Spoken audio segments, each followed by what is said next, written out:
তোমার বাবার সঙ্গে মানে রিয়েল লাইফে বাবার সঙ্গে সম্পর্কটা ঠিক কেমন? হয়তো হতো বাবার সাথে, আমি জানি না, কিন্তু এই বয়সটাই পৌঁছাতে পারিনি যেখানে বাবাকে শাসন করার বা বাবার সাথে ঝগড়া করার। বাট নর্মালি মার সাথে ঝগড়া শাসন এই পালাটা চলে। তার মানে বাবার কাছে যাওয়া মানে যা বলবে সেটাই। দেব এবং রুক্মিণীর হাজবেন্ডের গল্প, সেটাও তার গল্প। হ্যাঁ, সেটাও একটা গল্প অবশ্যই হতে পারে। আমাদের দুজনকেই যে ডিরেক্টরসরা এই ভরসাটা দেখাচ্ছে আমাদের উপর ব্যাংক করতে, এরকম নানান নানান ভিন্ন চরিত্রে, এইটা একটা বিশাল বড় পাওনা।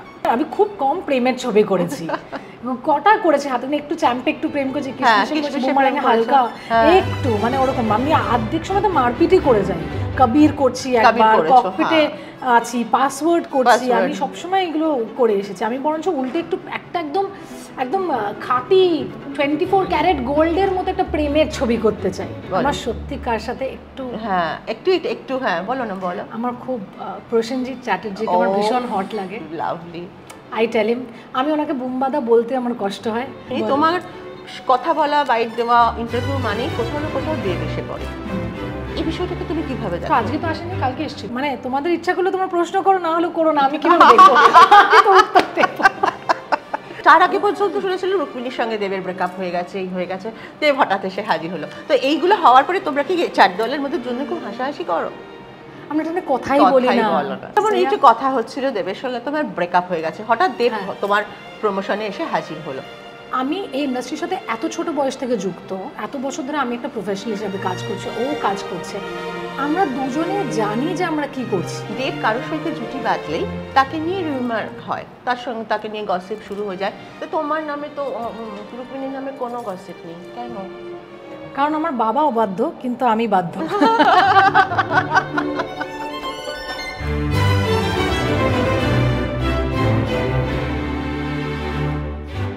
আজকাল রটিনে আপনাদের স্বাগত। আমরা হাঁটি হাঁটি পাপা করে চলে এসেছি আজকে আপনাদের সঙ্গে আড্ডা মারতে। আর আমার সঙ্গে এখন রয়েছে রুক্মিণী এবং Arnab. Welcome to Aajkaal dot in. Thank you for having me again us. Yes yes. So এই নামটার মধ্যে একটা খুব মিষ্টি একটা সম্পর্ক, হাঁটি হাঁটি পাপা আমাদের না ছোটবেলাটাকে মনে করিয়ে দেয় একদম। তো রুক্মিণী, ছবিটার স্ক্রিপ্টটা যখন তুমি পেলে বা ছবিটা যখন তুমি শুট করছো, তুমি কতটা নস্টালজিয়া তোমাকে ঘিরেছিল? অবশ্যই, যে নিয়ে তুমি শুরু করলে নামটা, আমায় প্রথম যখন অর্ণব অ্যাপ্রোচ করে এই ছবিটা নিয়ে, আমি বলেছিলাম যে সেই সময় আমি ব্যস্ত ছিলাম অন্য শুটে, আনলাম যে আমাকে একটু সিনপসিসটা পাঠাবে। এবং প্রথম আমি যখন দেখলাম নামটা দেখলাম, এবং নামটা ভীষণ ভালো লেগেছিল। মানে আমি অর্ণবকে এটা বলেওছি অ্যাজ এ জোক যে one of my reasons to say yes to the film is the name. আমার এত মিষ্টি লেগেছে। ছবিটাও খুব মিষ্টি, একটা বড় বা মানে ডাইডল ফুটপ্রিন্ট, একটা kit footprint, very sweet. Yes, thank you. এবং নামটা অবশ্যই আমাদের যিনি রাইটার প্রিয়াঙ্কা পোদ্দার, ওনার ঠিক করা। এবং অবভিয়াসলি মানে প্রথমে হাঁটি হাঁটি পাপা কথাটাই একটা নস্টালজিয়াতে তোমাকে ফিরিয়ে নিয়ে যায়। সেই জন্যই হয়তো দর্শক নামটার সঙ্গেও এতটা কানেক্ট করেছে। যখন আমাদের অ্যানাউন্সমেন্ট পোস্টাররা আসে, তখনও the same thing had happen. And obviously cinema করতে করতে তো অনেক স্মৃতি চলে আসে মাথায়। এই যে ছবিটার গল্প, বাবাকে তুমি শাসন করছো, বকছো, বিরক্ত হচ্ছ, রেগে যাচ্ছ, আবার তার প্রতি তুমি মারাত্মক ইমোশনাল হয়ে যাচ্ছ, তোমার বাবার সঙ্গে মানে রিয়েল লাইফে বাবার সঙ্গে সম্পর্কটা ঠিক কেমন? আমার বাবা আমায় ভীষণ প্যাম্পার করতেন এবং একদমই বকতেন না। মানে আমার বাবা কোনোদিনও গলা জোর করে যে কথা বলেছে তা নয়। সেই জন্য আমি অর্ণবকে বারবার জিজ্ঞেস করতাম যে এতটা চিল্লাবো, মানে এতটা বাবার উপরে চিল্লায়, আয়ুষ শিওর এটা বেশি বেশি লাগছে না তো, ক্যাঁ করছে না তো, এরকম হয় না কিন্তু, মানে এরকমভাবে বলছে না এর থেকে অনেক বেশি, আমার বিশ্বাস করো। এবং যখন ফাইনালি টিজার ট্রেলার বেরিয়েছে, কত মেয়েরা যে আমাকে মেসেজ করেছে, oh my god this is just my father, আমার বাবার সাথে এক্স্যাক্টলি এটা হয়, আরও বললাম যে এত, বলছে যে আরও বেশি। হয়তো হতো বাবার সাথে, আমি জানি না, কিন্তু এই বয়সটাই পৌঁছাতে পারিনি যেখানে বাবাকে শাসন করার বা বাবার সাথে ঝগড়া করার। বাট নর্মালি মার সাথে ঝগড়া শাসন এই পালাটা চলে, এখনো চলে। আরে এখন তো আরও বেশি চলে, এখন আমি শাসন করছি, আগে মা শাসন করতো।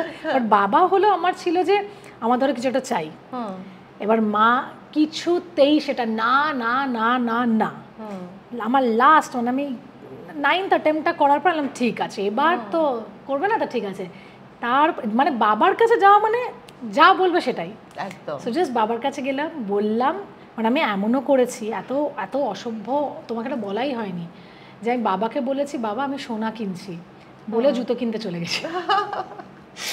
আর মা কি রাগ, আমি এইভাবে তোমাকে বোকা বানাই। সোনার টাকায় জুতো কিনলে? হ্যাঁ।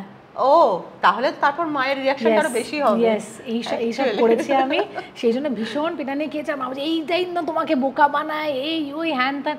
বাবাও শুনতো, আমার দিকে তাকাতো, বলছে যে কেন যে করো, যাই হোক পরের বার সোনাটাই কিনো। সোনা পড়ো না, সোনাটাকে জুতো কিনে বসে আছে, দেখতেই পাচ্ছি। বাহ, এইটা আমার ডিরেক্টর অর্ণব। হ্যাঁ, ওইটাতে আসবো। অর্ণবকে সামনে থেকে দেখলে যেমন মনে হয় আদতে কিন্তু আমি বলেছি উনি বব বিশ্বাস। ও, এরকম করে হাসে, হাসি মুখে খুন করে একদম। বাপরে। আর খুনের থেকে বেশি হাসিমকে এত খারাপ একটা জোক শোনাবে, সেটা শুনে মনে হবে যে নিজেকে মেরেই ফেলি। না, বাজে আমি জোক অর্ণবের সঙ্গে গল্প করছিলাম, এটা জানলে এতক্ষণ বোধহয় ওর সঙ্গে গল্প করতে পারতাম না।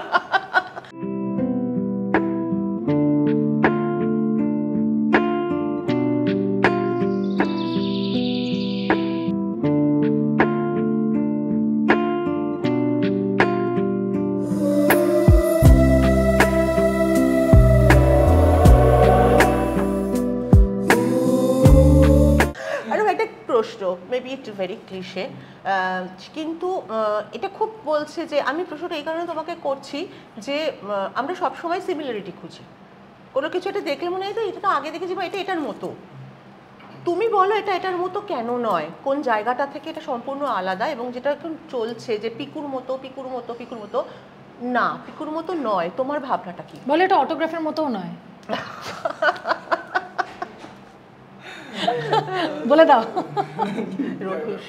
রুক্মিণী কি দুষ্টু বেশি না মিষ্টি বেশি?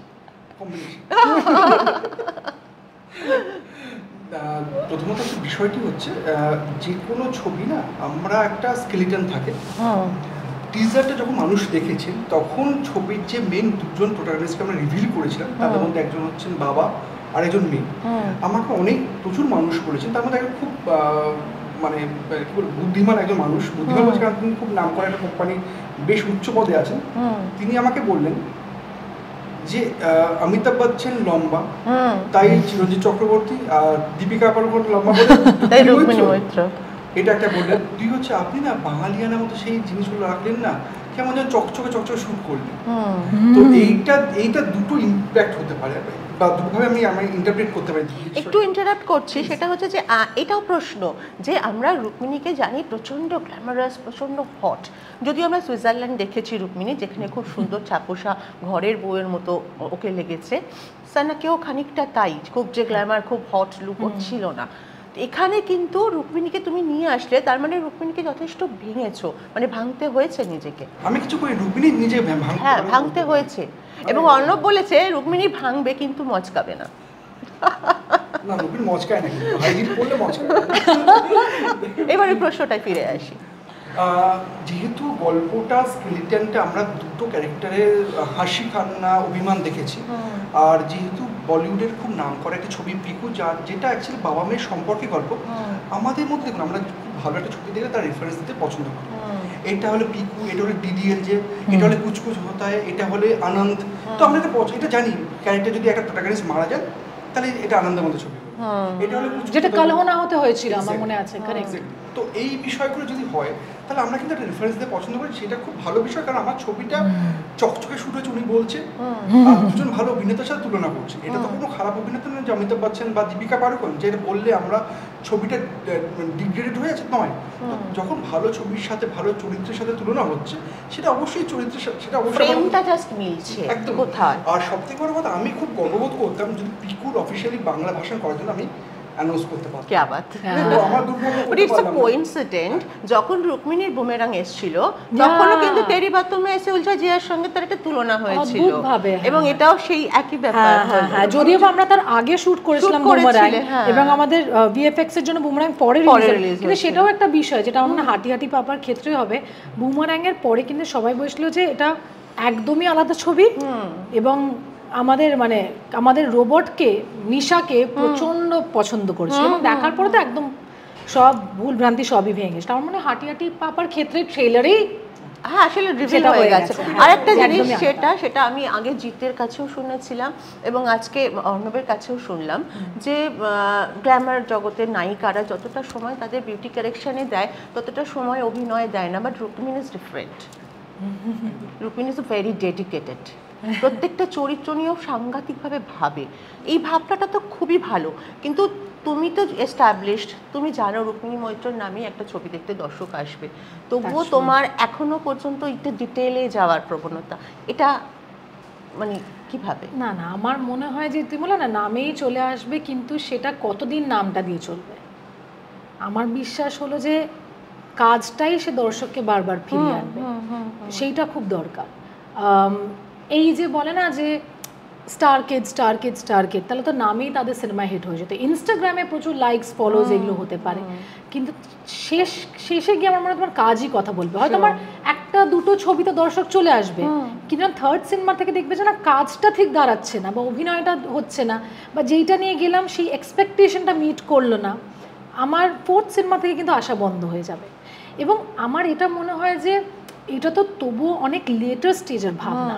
আমার প্রথম যে স্টেজের ভাবনাটা থাকে হলো যে একজন ডিরেক্টর যে আমার কাছে এসেছে, সে তার অনেকটা ভরসা শুধু আমাকে বড় করে তোলার তা না, তার সিনেমাটাকে বড় করা, তার নিজের জীবনটাকেও সেইভাবে উন্নত করা, তারও একটা ভিশনকে জাস্টিফাই করার একটা ইন্টেনশন নিয়ে সে আমার কাছে এসেছে। মানে সে তার জীবনের অনেকটা ব্যাংকিং প্রায় 1-1.5 বছর আমার ভরসায় চলছে।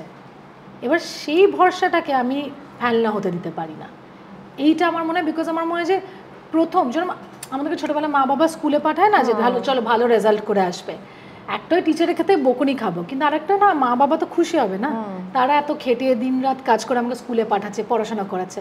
আমার মনে হয় আমার ডিরেক্টরও দিন রাত খেটে pre production, post production, production, writing, music, সে তো আমি তো তবুও অনেক কম খাটি, এই মানুষটা তো ঘুমাচ্ছেই না। তো তার এতটা পরিশ্রমকে জাস্টিফাই যদি আমি করার এইটুকুও না করি, তাহলে আর আমি কি করব? কত রাত জেগে কাটিয়েছো তুমি অর্ণব? কালকে রাত্রিও 3টা অবধি। এটা অর্ণব আমাকে বলেছে যে রুক্মিণী আমার প্রথম থেকেই মাথায় ছিল এই ছবিতে, এবং পরের যে ছবিটা আমি করব সেটাও রুক্মিণী, এবং হতে পারে কি আমার সব ছবিতে আমি না করে দিয়েছিলাম, তারপর আবার না আমি এটা তোমার সাথে করব, এইসব হয়েছে আমাদের। বলছি আপনার প্রশ্ন ছিল যে টলিগঞ্জে কার কার সাথে কাজ করার আমার ইচ্ছে রয়েছে, তো প্রথম আমি প্রশ্ন করে নায়িকা কে হতে পারে, তো আমি সেই জন্য রুক্মিণীর নামটাই বলেছি। এগুলো ক্যামেরার পিছনে চলছিল, এগুলো মানে হ্যাঁ অভিনেতা হিসেবে কে হতে পারে তার তো আমি দুটো নাম বলেছো। হ্যাঁ, এবার আপনি বললেন যে নায়িকা কেন রুক্মিণী, তো সেই কেন না হওয়ার আমি কারণ খুঁজে পাচ্ছি না। কেন হওয়ার কিন্তু অনেকগুলো কারণ রয়েছে, যে জন্য সেই কারণগুলো বলো, সেই কারণগুলো তো আমরা জানবো, আমাদের দর্শকরা শুনবে পরিচালকের চোখ থেকে। একটু বলে এতক্ষণ আমি বলেছি। হ্যাঁ হ্যাঁ, বেসিক্যালি দেখুন একজন অভিনেতা তিনি কতটা সময় চরিত্রের জন্য দিচ্ছেন সেটা খুব বড় ব্যাপার। আমরা গল্প অর্ণব একটা কথা বলি, এখানে একটা ব্যাপার আছে, নায়িকা সুন্দরী মিলে গেছে রুক্মিণীর সঙ্গে, নায়িকা স্মার্ট রুক্মিণীর সঙ্গে মিলে গেছে, নায়িকা ডেডিকেটেড রুক্মিণী তাই, আর রুক্মিণীর রেসিপি কি আছে? কিন্তু আপনি যে প্রশ্নগুলো মানে যে ক্যারেক্টারগুলো বললেন, আমি যদি তার ঠিক অপোজিট ক্যারেক্টার করি, নায়িকা আনস্মার্ট, নায়িকা দেখতে খারাপ, নায়িকা গ্ল্যামারাস নয়, ডিগ্ল্যামারাইজ, হ্যাঁ কিন্তু ভাঙবে, এই ভাঙে কিন্তু মচকায় না, এটা কিন্তু রুক্মিণীর মধ্যে আছে বলে রুক্মিণীকে ভরসা করা যেতে পারে বলে আমার বিশ্বাস। রুক্মিণী তো ন্যাড়াও হয়ে যায়, চরিত্রের প্রয়োজনে ন্যাড়াও হয়ে যায়, এবং স্মার্টলি সেটা ছবি দেয়, সেখানে ট্রোল কেউ পাত্তাই দেয় না কে কি বললো না বললো। কিন্তু এটা তোমরা কি করছো তুমি আর দেব মিলে, সেটা হচ্ছে যে দেবনারা হয়েছে না, দেবনারা হয়নি, এই যে সম্পর্ক, শুধু সম্পর্কের মধ্যে তোমরা একটার পর একটা সম্পর্ক, দেব বাবা ছেলের গল্প, তুমি বাবা মেয়ের গল্প, তোমাদের লিস্টে আর কত সম্পর্ক আছে এরকম? এটা হলো ঠাকুমার ঝুলি, আমরা একটা ছবি বানাবো, লেখো তো হাজবেন্ড ওয়াইফের গল্প বলতে পারি, হাজবেন্ড হ্যাঁ, আর কি কি সম্পর্ক আছে? সেটা আমরা চ্যাম্পে করে নিয়েছি, চ্যাম্পে করেছি, এবার আস্তে আস্তে এই জিনিসটা দেব এবং রুক্মিণীর হাজবেন্ড ওয়াইফের গল্প, সেটাও তো গল্প হতেই পারে। হ্যাঁ, সেটাও একটা গল্প অবশ্যই হতে পারে। দেখো আই থিঙ্ক তবে আমার মনে হয় এই যে তোমার যদি কেউ যদি তোমার রিলে তোমাদের হাজব্যান্ড ওয়াইফ দেখিয়ে দেয় না, তাহলে এই বাস্তবে এত টানা হেচড়া হবে না, কবে বিয়ে করছো কবে বিয়ে করছো। না না, but jokes apart, I think শুধু আমি আমার জন্য না, I am taking the liberty to speak on behalf of Dev as well. I think আমরা দুজনেই, তবু অনেক একটা বড় জায়গা, আজকে তার 20 বছর হতে মানে পরের বছর 20 বছর হয়ে যাবে ওর, তো মানে আর আমার মানে হাঁটি হাঁটি পাপা করে 7-8 বছর হলো, তো মানে আমার মনে হয় যে আমাদের দুজনকেই যে ডিরেক্টরসরা এই ভরসাটা দেখাচ্ছে আমাদের উপরে ব্যাংক করতে, এরকম নানান ভিন্ন চরিত্রে, এইটা একটা বিশাল বড় পাওনা।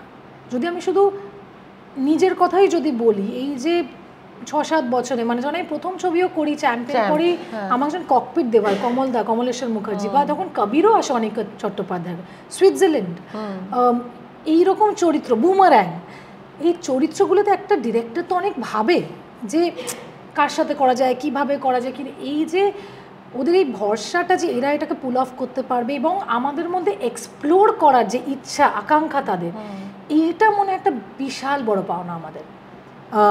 আমার জন্য মানে একটু আগে আমার একটা ইন্টারভিউ হচ্ছিল, সে বলছে যে তোমাকে প্রতিবার একটা আলাদা চরিত্রে পাই। হ্যাঁ, এই প্রশ্নটা আমার অন্যরকম ভাবে আছে সেটা। হ্যাঁ, তো এটা একটা হিউজ থিং, এবং এটা বলে সাহস দরকার মেরিয়ার, যথেষ্ট সাহসেরও দরকার হয়। ওই একটা জিনিসই আছে আমার, সাহসটা আছে। অনেক ক্ষেত্রে কিন্তু তুমিও যথেষ্ট সাহসী, যেখানে এত থ্রিলারের রুক্মিণীকে তুমি ভালো আইটেম ডান্স না করিয়ে, ভালো নায়কের সঙ্গে নাচ না করিয়ে, বা খুব সুন্দর রোমান্টিক সিন না করিয়ে তুমি বাবার সঙ্গে জুড়ে দিলে, যথেষ্ট কি বলছে এটা রুক্মিণী? তাই এতটা পজিটিভ তোমার নায়িকাকে নিয়ে? কিন্তু হ্যাঁ, এটা কিন্তু সাহস, মানে এই সম্পর্কের কথা বলা ছবিতে, বাংলা ছবিতে এভাবে সম্পর্কে যথেষ্ট সাহসের পরিচয়। অর্ণব বোধহয় সেটা করতেই পারে, অর্ণবের যা ব্যাকগ্রাউন্ড বা যা কিছু ওর কাজের ধারা। অর্ণবের মধ্যে একটা অসাধারণ ব্যাপার যেটা আমি দেখেছি, যেটা আমি ওভার টাইম আরও বেশি এক্সপিরিয়েন্স করেছি। প্রথম, অর্ণব ভীষণ ভালো মানুষ, আমার তাই ওকে এত ভালো লাগে। আর আমার না খুব ভালো মানুষকে খুব ভালো লাগে, আমি খুব ভালোবেসে ফেলি। সেই দিক থেকে আমি অনেক গুড সোল, এটা হওয়া কি যে ইম্পর্টেন্ট, এবং আমাদের মতো একটা ইন্ডাস্ট্রির মধ্যে এইটাকে রিটেন করে রাখা, তোমার ভেতরে আত্মাটাকে যে যতটা সহজ, সেইটাকে ততটাই সহজ রাখা। তুমিও এক গুড সোল, কিন্তু সমস্যাটা কি জানো তো, এই ভালো মানুষ হতে গিয়ে না অনেক সমস্যা হয়। ভালো মানুষদের অনেকে দুর্বল ভেবে ফেলে। ওরা তোমার ভালো মানসিকতাটাকে ওটাকেই ওটা হয়তো দুর্বলতা ভাবে, কিন্তু আমার মনে হয় সেটাই আমাদের গ্রেটেস্ট স্ট্রেংথ। সেই ইনোসেন্সটা, সেই চাইল্ড লাইক নেচারটা, সেই অনেস্টিটা, এবং আমি সেই সেম অনেস্টিটা অর্ণবের মধ্যে দেখি। এবং অর্ণবের মধ্যে যেটা আমি আরও বেশি ভালো দেখি, ওর কাজের মধ্যে একটা কথা আছে না, যে বিউটি ইন সিম্পলিসিটি। হাঁটি হাঁটি পাপায় তুমি দেখবে যে ধরো মৌ আর পাপা, মধুরা আর তার বাবা খুব ঝগড়াঝাটি, মেয়েটা চিল্লাচ্ছে, এই হচ্ছে, যে পুরো সিনেমাটা কিন্তু একটা নারকলের মতো, বাইরে থেকে দেখে মনে হচ্ছে খুব কঠোর, এই কিন্তু ভেতরটা এতটা সফট, এতটা নরম, কিছুই না। সে শুধু কাছের মানুষটাকে হারাতে চায় না, তুমি ভালো থাকো যেমনই আসলে, কিন্তু ভালো থাকো। আর অন্য মেয়েটা না খুব ইজিলি বলতে পারে, মানে একমাত্র প্রথম সেট আমার জীবনে যেখানে একদিনও আমি কোনো ঝামেলা দেখিনি, এত শান্ত, এবং এত কমপ্লিকেটেড সিন এত অতি সাধারণভাবে বার করে নিচ্ছে, এবং সিনটাতে আমার মনে হচ্ছে না এমন কিছু করছে, কিন্তু হি ইজ সো ক্লিয়ার। কেন আমি বলছি বব বিশ্বাস, কারণ হেসে দেখে মনে হচ্ছে অতি হ্যাঁ ঠিক আছে, খুব সিম্পল, কিন্তু ভেতরে যে ওর এত কিছু চলছে, হি ইজ লাইক আ ডাক।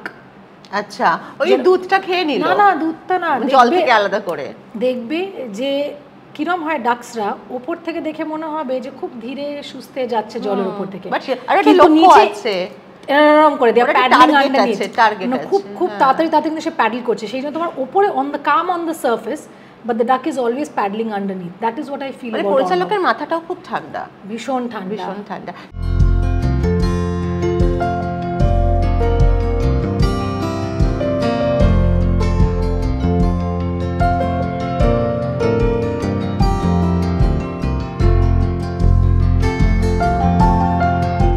টুইস্টটা তুমি দারুণ এনেছো এই ছবিতে, ট্রেলারে যতটুকু দেখেছি। অঞ্জনা বসুকে এমন একটা ক্যারেক্টারে তুমি নিয়ে এসেছো চিরঞ্জিতের বিপরীতে প্রেমিকা হিসেবে, it's a very really twist. মানে এটা মিনি যথেষ্ট বলো ছবিটা অ্যাকচুয়ালি স্ক্রিপ্ট তৈরি করেছেন প্রিয়াঙ্কা পোদ্দার, কিন্তু তারপর আমরা প্রচুর হোমওয়ার্ক করেছি, প্রায় দীর্ঘ 1.5 বছর মতো আমরা কাজ করেছি আমরা স্ক্রিপ্ট দিয়ে। কারণ আমরা বিশ্বাস করি, বা আমি বা আমার টিমের সবাই বিশ্বাস করি, আমরা যদি পরীক্ষার আগে পড়াশোনাটা ভালো করি তাহলে তো পরীক্ষার রেজাল্টও ভালো হতে বাধ্য। তো আমি ছোটোবেলায় যেমন পরীক্ষার আগে সব পড়াশোনা করা থাকতো, যে এমন না পরীক্ষার টেনিওরটাকে খুব স্ট্রেস নেই। তো প্রি প্রোডাকশন যেহেতু আমাদের প্রচণ্ড রকম প্ল্যান ছিল, যে রুক্মিণী বলছিলেন যে আমার সেট কেন ঠান্ডা থাকছে, কারণ আমরা শীতকালে শুট করেছি, শীতকালে শুট অবশ্যই শীতকালে, তাই ঠান্ডা ছিল, কিন্তু যদি চেঁচামেচি তো তাহলে শীতকালে গরম হয়ে যেত। তো যেহেতু রুক্মিণী শুধু নন, বাকি অভিনেতা অভিনেত্রী বা কলা কুশলী যারা রয়েছেন তারা কিন্তু প্রত্যেকে জানতেন তাদের এইটুকু কাজ। আমাদের কাজ ছিল সেটাও শুধু ফ্রেম বন্দি করা। আমরা ওখানে কিন্তু কোনো রিসার্চ অ্যান্ড ডেভেলপমেন্ট একদম করতে চাইনি বা কোনো একটা কিছু আবিষ্কার করতে চাইনি। ফলে আমাদের যেহেতু কাজটুকু শেষ করতে চেয়েছি, ফলে আমরা সবাই যেহেতু কাজ জানতাম এবং সবাই প্রতি রেসপেক্টফুল ছিলাম, বলে আমাদের কিন্তু কোনো চিৎকার চাচামেচি অশান্তি হয়নি। এবং আমি এটা বিশ্বাস করি, এবং পরবর্তীকালে কাজ করতে গেলেও যদি হয় আমি এটাকেই বিশ্বাস করি, কারণ চিৎকার চাচামেচি অশান্তি হলে আমি নিজেই ঘেটে যাই। আমি কেন আমি একটা জিনিসকে একটা কি বলবো একটা পলিউটেড করবো যেটা আমি বিশ্বাস করি। আর এই ছবিটা গল্প, তারপর চিত্রনাটনের পরিমার্জনা, তারপর প্রত্যেকটা চরিত্র কে বেস্ট ফিট করতে পারে, এই সব নিয়ে আমার দীর্ঘ আলোচনা চলেছে। মানে কাস্টিং প্রসেসটাও কিন্তু আমার খুব অ্যানালাইজ করে দেখার, ইনি কি ফ্রেশ দেখতে লাগছেন সন্দীপ দা। তো এই শুধুমাত্র চরিত্র নির্বাচন নয়, তার সাথে কস্টিউম কি হবে, মেকআপ কি হবে, হেয়ার কি হবে, আমাদের পরিষ্কার আমাদের প্রচুর লড়াই হয়েছে, মানে আমার চরিত্র নিয়ে না বাকি চরিত্র নিয়েও আমরা লড়াই করেছি। এই দীর্ঘদিন লড়াই করার ফল কিন্তু আমরা আজকে পর্দায় দেখতে মানে চলেছে। এবং এর সাথেই হলো ফ্লোরে ধরুন আমাদের যিনি ক্যামেরাম্যান ছিলেন টিউপি ইন্দ্রনাথ মারি, যিনি আমাদের চিফ এডিট ধ্রুবজ্যোতি রক্ষিত থেকে শুরু করে আর্ট ডিরেক্টর আনন্দ আদ্র, পোস্ট প্রোডাকশনের প্রত্যেকটা মানুষ প্রচণ্ড এফোর্ট দিয়েছে, প্রচণ্ড এফোর্ট। মানে আমাদের যিনি বিজিএম করেছেন তিনি থেকে শুরু করে যিনি সাউন্ড ডিজাইন করেছেন, এই যে প্রত্যেকটা ধরুন সাউন্ডের একটা প্রত্যেকটা ইমপ্লিমেন্টেশন খুব ইম্পর্টেন্ট বিষয়। যে অমিত কুমার দত্ত যে সাউন্ড ডিজাইনটা করেছে সেটাও কিন্তু অ্যাকচুয়ালি হলে ওই ইম্প্যাক্টটা পড়ছে। গানগুলো যেমন লোকে বলছে খুব ভালো গান করেছে, যেমন রণজয় ভট্টাচার্য তিনটে গান করেছেন, অনির্বাণ যিনি টাইটেল ট্র্যাকটা গতকাল রিলিজ করেছেন, রণজয় ভট্টাচার্য স্যাভি না রণজয় ভট্টাচার্য অন্য একজন। ও আচ্ছা আচ্ছা, তিনি সামনে টেক্কাতেও করেছিল। তো এই যে এটা একটা টিমের যে হিউজ এফোর্ট, যিনি ভিএফএক্স করেছেন ছেলেটি সৌরভ, আপনি দেখবেন ওপেনিং এটা খুব সুন্দর ভিএফএক্স হয়েছে, যেটা খুব অ্যাপ্রিসিয়েট হচ্ছে। তো এই পুরো বিষয়টা নিয়ে একটা প্যাকেজ, অ্যাজ এ ডিরেক্টর আমি কিন্তু কিছুই নেই, যদি আমার টিমটা ভালো না আমি কিন্তু কিছু করতে পারবো না। কিন্তু এই সেম প্যাকেজটাই আমরা যখন এই চরিত্রটা অঞ্জনা দিকে যেটাই কাস্ট হয়েছে সেটা যখন খুঁজছিলাম, তখন আমি অর্ণবকে একটাই কথা বলেছিলাম যে চিরঞ্জিতদাকে তো খুব সুন্দর দেখতে। আমি বলেছিলাম যে চিরঞ্জিতদার অপোজিটে এমন একজন হওয়া উচিত যাকে দেখে সত্যি প্রেম করতে ইচ্ছা করবে। এবং আমার মধ্যে কিশমিশের সময় আমি যখন অঞ্জনাদির শর্টস দেখতাম, আমি কেন যেন মনে হতো যে ওনাকে না ফ্রেম বন্দি করলে একটা ভীষণ রোম্যান্টিক দেখতে লাগে। ভীষণ আমি অঞ্জনাদিকে জিজ্ঞাসা করেছিলাম সেটা তোমাকে কেউ রোম্যান্টিক ছবি কেন করায়নি, তোমার চোখের মধ্যেই যেন প্রেমটা আছে, এরকম একটা ব্যাপার। And I think it's the perfect casting. Even তুলিকাদির সঙ্গে আমাদের সম্পর্কটা, ওটাও যে যতটা দরকার এই চরিত্রটা না সেইভাবে একজন সন্দীপ দা, মানে আমরা ওনাকে আগেও দেখেছি বল্লভপুর ওনাকে রূপকথা দেখেছি, এবং থিয়েটারে তো ওনার এত নাম, এবং ওনাকে ওই যে চরিত্রটা ডাক্তারের চরিত্রতে এত কনভিন্সিং, যেটা পাশের বাড়ি ডাক্তার কাকু হয়ে থাকে, বিশ্বরূপ আমার অপোজিটে বিশ্বরূপ আছে ছবিটা। সো এভরি কাস্টিং ভীষণ well thought out. And Ishika যে আমাদের ওখানে যে আমাদের বাড়িতে কাজ করেছে যাকে দেখাচ্ছে, সো এভরিথিং ওরকমভাবে প্ল্যান্ড আউট। রুক্মিণী একটা কথা বলো, যে আমরা চ্যান থেকে শুরু করে পরপর তোমাকে দেখেছি নায়িকা হিসেবে, নায়কের সঙ্গে নায়িকা, রোম্যান্টিক সিন এই সমস্ত, তারপরে টেক্কা থেকে বিনোদিনী, তারপরে তোমার পরের ছবি, এগুলোতে আস্তে আস্তে দেখলাম যে রুক্মিণী একটু ডিফারেন্ট ক্যারেক্টার করছে, একদম অন্য রকমের কাজ করছে। সেটা কি তুমি নায়কদের সঙ্গে কাজ করে বোর হয়ে গেছো সেই জন্য, নাকি তুমি নিজেকে ভাঙতে চাইছিলে? এই আমি খুব কম প্রেমের ছবি করেছি, কটা করেছি হাতে একটু চ্যাম্পে একটু প্রেম করেছি, হালকা একটু মানে ওরকম। আমি অর্ধেক সময় তো মারপিটই করে যাই, কবির করছি একবার, ককপিটে আছি, পাসওয়ার্ড করছি, আমি সবসময় এগুলো করে এসেছি। আমি বরঞ্চ উল্টে একটু একটা একদম খাঁটি 24 ক্যারেট গোল্ডের মতো একটা প্রেমের ছবি করতে চাই। I really want to do it. একদমই না প্লিজ, আমি আমার নায়কদেরকে খুব ভালোবাসি, আমার তাদের সাথে খুব মানে ভালোবাসি, মানে খুব স্নেহ, আমার দিকে আমাকে তাকালো, খুব স্নেহের সঙ্গে ভালোবাসি। তো আমি চাই যে আমি সবার সঙ্গে খুব দারুণ ছবি করে, আর কয়েকটা একদম প্রেমের ইন্টেন্স লাভ স্টোরি করে। আমার খুব ইচ্ছা সেটা করা। নায়ক কে হবে তার? ইন্টেন্স ডিরেক্টর যাকে চাইবে। আচ্ছা, তোমার নিজের পছন্দ? আমি তো সবাইকে পছন্দ করি। মানে একটা ধরো, একটা তুমি প্রাইভেট এতে করে যাচ্ছ, কিন্তু আমি বলি আমার সত্যিকার সাথে একটু একটু বলো না, বলো। আমার খুব প্রসেনজিৎ চ্যাটার্জিকে আমার ভীষণ হট লাগে। লাভলি। আই টেল হিম, আমি ওনাকে বুম্বাদা বলতে আমার কষ্ট হয়, জাস্ট কি বলে ডাকতে চাও? আমার ওনার নাম সেভ করা আছে, মাই গর্জিয়াস ম্যান। ও আমার সব আচ্ছা। সময়, সো ইটস ওকে। তো বুম্মা দা আমাকে বলে হ্যাঁ হ্যাঁ, I can not be your father, I can only be your lover. আমি লাইক, এটা শুনেই আমি লাইক অর্ণবী করবে এরকম ছবি কিছুদিন পরে, দেখা যাক, ইউ নেভার নো। একটা কথা বলে রুক্মিণী, তোমার কথা বলা, বাইট দেওয়া, ইন্টারভিউ মানেই কোথাও না কোথাও দেব এসে পড়ে, এই বিষয়টাকে তুমি কিভাবে দেখো? আজকে তো আসেনি, কালকে এসেছিল। না না, ফিজিক্যালি নয়, দেবের প্রসঙ্গ, মানে প্রশ্নতে দেব এসে পড়ে, হ্যাঁ, এই বিষয়টাকে তুমি কিভাবে দেখো? মানে তোমাদের ইচ্ছা করলে তোমরা প্রশ্ন করো, না হলে করো না, আমি কিভাবে দেখবো? তুই অগাস্ট থেকে এই অক্টোবর পর্যন্ত তোমার সময়টা কেমন কাটলো? এর মধ্যে বোধহয় তোমার ফ্যামিলিতে একটা মুম্বাই চলে, দাদু চলে গেছিলেন তোমার, বরঞ্চ শুধু আমার দাদুই না, আমি এর মধ্যে I was going through a lot আমার ফ্যামিলির দিক থেকে, বিকজ আমার নিজের মাসিকে আমি হারাই, আমার নিজের দাদুকে আমার হারাই, বরঞ্চ অর্ণব জানে আমার 3 দিন আগে আমি নিজের মেশোকেও হারিয়েছি। তো আমার অনেক কিছু চলছিল, অ্যাট দ্য সেম টাইম কাজের প্রচুর প্রেশার ছিল, বিকজ আমার অনেক কটা শ্যুট ছিল বম্বেতে, আমি সেই কারণে সেখানে ছিলাম। তার মধ্যে ধূমকেতুতে রুক্মিণী নেই, কোথায় গেল? পুরো টাইম ছিলাম। হ্যাঁ সেটাই বলছিলে, কোথায় গেল? আচ্ছা, আমার ছবি না আমি কত প্রমোট, আমি যদি শোনো, আমি যদি ছবি প্রমোটও করি তাতেও লিখবে, আমি প্রমোট না করলেও তাতে লিখবে, আমি যখন প্রমোট করলাম তখনও লিখছে, আমি প্রেমিয়ারে গেলে তখনও লিখছে, না গেলে তখনও লিখছে। I think people just like writing about me. So please, as long as ওটা লেখা হচ্ছে it's okay, যতক্ষণ না ডিরেক্টর লিখছে I am okay. মানে অনেক কিছু তোমাকে একসঙ্গে সামলাতে হয়েছে এই সময়টায়, ফ্যামিলি ক্রাইসিস থেকে শুরু করে পার্সোনাল লাইফে অনেক রকম কথাবার্তা। দেখো আমি জানি তুমি উড়িয়ে দাও, কিন্তু we are after all we are human being, কোথাও তো আমাদের ইমোশন গুলো কখনো কখনো ট্রিগার করে, তাই না? আমরা তো ভগবান নই, আমরা কাঠের পুতুলও নই।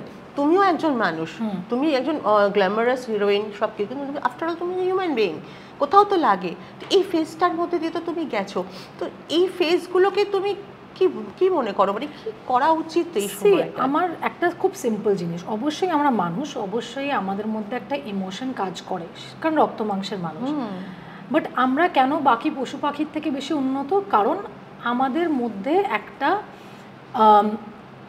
বুদ্ধি আছে, এমন একটা ব্রেন আছে যেটা অনেক কিছু সৃষ্টি করতে পারে, অনেক কিছু ভাবতে পারে, নিজের মতন করে ভাবতে পারে। তাই আমরা এই পৃথিবীটাকে যেভাবে আমরা ইভলভ করিয়েছি, সেটা for the better of the worse সেটা অন্য কথা, কিন্তু যেভাবে করেছি সেটা আমরা মানুষ বলেই করতে পেরেছি। আর কোনো মানে কোনো গরু বা মানে পাখি এরা করে। আমার মনে হয় যে ইমোশনটা আছে, কিন্তু তার সঙ্গে মাথাটা একটু যদি আমরা তার সঙ্গে ইউজ করি, আমাদের জীবনটা অনেকটা ইজিয়ার হয়ে যায়, একটা ব্যালেন্স এসে যায়। আমি জানি যে এই যে কথাবার্তা আমাকে কি সামলাতে হচ্ছে, আমাকে সামলাতে হচ্ছে আমার নিজের ঘরটা, যেটা আমার দরজাটা বন্ধ করলে, সেটা আমার পরিবার হোক, আমার বন্ধু বান্ধব হোক, আমার কাছের মানুষ হোক, আমার ডিরেক্টরের কোনো স্ট্রেস হোক, সে আমাকে যদি মাঝরাত্রে ফোন করে, সেইগুলো আমাকে সামলাতে হবে।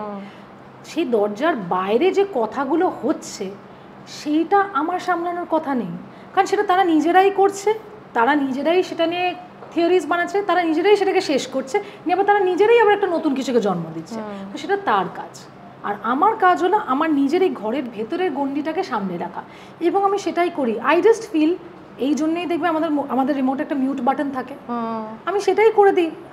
ইট really doesn't affect me, and হয়তো সেটা লোকেদেরকে বেশি এফেক্ট করে, যে it doesn't affect you, and I just feel that I am not somebody who only sees life through rose tinted glasses. আমি জানি যে জীবনটা কীরকম, এবং আমি জানি যে নিজেকে কিভাবে সামলেও এগোতে হবে জীবনে। সেইটা যদি তুমি জানো, ওই হেড আর হার্টের ব্যালেন্সটা, দেন ইটস ভেরি সিম্পলিফাইড। আর আমার মনে হয় যে it is a free medium, লোকেদের কাছে অনেক সময় আছে যারা এইসব লেখে, তাদের এই সমস্যার সমাধান করার জন্য আমি হাঁটি হাঁটি পাপা নিয়ে আসছি, 3 ঘন্টা free time, please use it to watch the film on 28th of November। এত যখন কথা হচ্ছে তার মধ্যে একটু এটাও দেখে নিই। যেমন এই যে কথা হচ্ছিল দেবের সঙ্গে তোমার ব্রেকআপ হয়ে গেছে, হঠাৎ দেব তোমার প্রমোশনে এসে হাজির হলো। আচ্ছা, ব্রেক তার আগে পর্যন্ত শুনেছিল রুক্মিণীর সঙ্গে দেবের ব্রেকআপ হয়ে গেছে, এই হয়ে গেছে, দেব হঠাৎ এসে হাজির হলো। তো এইগুলো হওয়ার পরে তোমরা কি চার দলের মধ্যে জন্য খুব হাসাহাসি করো? আমরা এটা নিয়ে কথাই বলি না, এটা নিয়ে কথাই বলি না, বিকজ ইউনো আমি এই ইন্ডাস্ট্রির সাথে এত ছোট বয়স থেকে যুক্ত, এত বছর ধরে আমি একটা প্রফেশনাল হিসাবে কাজ করছি, ও কাজ করছে, আমরা দুজনে জানি যে আমরা কি করছি। যতক্ষণ আমরা জানি আমরা কি করছি, আমরা কি ডিসিশনটা আমাদের জন্য নিচ্ছি, আমরা কিভাবে বাঁচতে চাই, আমরা যদি খুশি আছি, that is no need, because ওটা একটা এক্সট্রা আমি সারাদিন এত কিছু ডিল করে এসে যদি ঘরে এসেও আমার কাছের লোকদের সাথে যদি ফোন করে দেখা করে যদি এইটাই বলি, তাহলে সত্যি আমার পার্সোনাল লাইফ বলে কিছু থাকবে না। এক্স্যাক্টলি। আমি বরঞ্চ চারটে মজার অন্য কিছু দেখি, একটা ভিডিও দেখছি, এই দেখছি, ওই দেখছি, আমি অনেক ক্যামেরা নিয়ে পড়তে পছন্দ করি, সেটা নিয়ে ওকে বলি, এইসব নিয়ে আমাদের কথা। We don't even talk about this. মাঝে মধ্যে যদি একদম র্যান্ডম কিছু রুমার এইরকম যেটা হয়েছে, হ্যাঁ, সেইটা নিয়ে যখন কথা বলছে, তখন ও আমাকে বলছে যে ইয়োর ক্যান সেড হ্যাঁ, it doesn't matter as long as I নাম যে it's helping the film, all the best. একটা কথা বলো, দেব কারোর সঙ্গে জুটি বাঁধলেই তাকে নিয়ে রিউমার হয়, তার সঙ্গে তাকে নিয়ে গসিপ শুরু হয়ে যায়। তো তোমার নামে তো, রুক্মিণীর নামে কোনো গসিপ নেই কেন? কারণ আমার বাবা অবাধ্য, কিন্তু আমি বাধ্য। আচ্ছা, একটা কথা বলো, সেটা হচ্ছে যে রুক্মিণী যদি কাউকে চ্যাম্প বলতে চায়, কাকে বলবে ইন্ডাস্ট্রিতে? ইন্ডাস্ট্রিতে কাকে চ্যাম্প বলবো? এটা তো খুব স্মার্ট কোয়েশ্চেন, তো এটা নিয়ে ভাবিনি, আমাকে ভাবতে হবে এটা। I really have to think. I think the champ of all champs Uttam Kumar. আচ্ছা, যদি ককপিটে, তুমি প্রাইভেট জেটে ককপিটে তুমি পাইলট ছাড়া আর কাকে চাও সূর্য তোমার সঙ্গ দেবে? পাইলট ছাড়া স্মার্ট না তো আমি পাইলটই বলতাম। নো, এখানেই তো টুইস্ট। কোনো ডেস্টিনেশনে যদি আছি তাহলে দেব। ওকে, এবার যেটা প্রশ্ন সেটা হচ্ছে যে এই যে ধরো তুমি যদি টেক্কা দিতে চাও কাউকে, তুমি কাকে টেক্কা দেবে? এটা নিয়ে আমাদের খুব একটা পার্সোনাল জোক চলতে থাকে। সো হি নোজ আমি কেন ওনার নাম নিচ্ছি, আবির চ্যাটার্জি। আমি সব সময় টেক্কার সময় ওনাকে ফোন করছি, তুমি হয়তো বহুরূপী করছো, কিন্তু আমি তোমার থেকে বেশি ভালো পুলিশ হয়ে দেখাবো, আই উইল উইন। মানে আমি ওনার সাথে সারাক্ষণ কম্পিটিশন করি। সো ইয়া, টেক্কা ইজ আবির চ্যাটার্জি। আর হাঁটি হাঁটি পাপা করে রুক্মিণী কোথায় পৌঁছতে চায়? হাঁটি হাঁটি পাপা করে একটা স্বপ্নের নগরে, যেখানে আমরা সবাই খুব খুশি। ওকে, অর্ণব, 28 তারিখে মুক্তি পাচ্ছে হাঁটি হাঁটি পাপা, দর্শকদের কি বলবেন? দেখুন, রুক্মিণী 3 ঘন্টা সময় নষ্ট করার কথা বলেছেন। নেই, নষ্ট না, আমি বলছি ফ্রি টাইমটা ইউজ করে একটু ভালো কিছুর জন্য। আমি আরো 1 ঘন্টা ডিসকাউন্ট দিচ্ছি, 3 ঘন্টা না, 2 ঘন্টা 4 মিনিট মাত্র, 17% এক্সট্রা। তো প্লিজ, জীবনে তো অনেক সময় নষ্ট হয়, একটু না নষ্ট করলে, যদি ইমোশনাল কোনো কন্টেন্ট দেখতে পছন্দ করেন, ড্রামা পছন্দ হয়, দেন দেখতে আসুন। এখানে কিন্তু মারপিট, অ্যাকশন, কোনো থ্রিলিং এলিমেন্ট নেই। যদি আপনারা ওই রকম ছবি দেখেন তাহলে প্লিজ আসবেন না, কারণ বোর্ড হয়ে যাবে। কারণ এখানে কমেডি আছে, শুধুমাত্র রিলেশন আছে, ইমোশনাল কন্টেন্ট আছে। এই ইমোশনাল কন্টেন্ট তো সবাই পছন্দ করে না। তো প্লিজ, ইমোশনাল কন্টেন্ট যদি না দেখতে চান, আসবেন না, খুব ডিপ টাইপের। কারণ কমেডি, ইমোশনাল কন্টেন্ট কিন্তু ভরে ভরে আছে। আর যেহেতু আপনারা কমেডি পছন্দ করেন না, তাহলে প্লিজ আসবেন। রুক্মিণী কিছু বলতে চাইছে? আমার মনে হয় যে হাঁটি হাঁটি পাপা নামটা দিয়ে বুঝতে পারছেন যে ভীষণ একটা অনেস্ট ফিল্ম। যেটা আমরা একটা কথা আছে না, অল হার্ট, তো ছবিটা ঠিক তাই।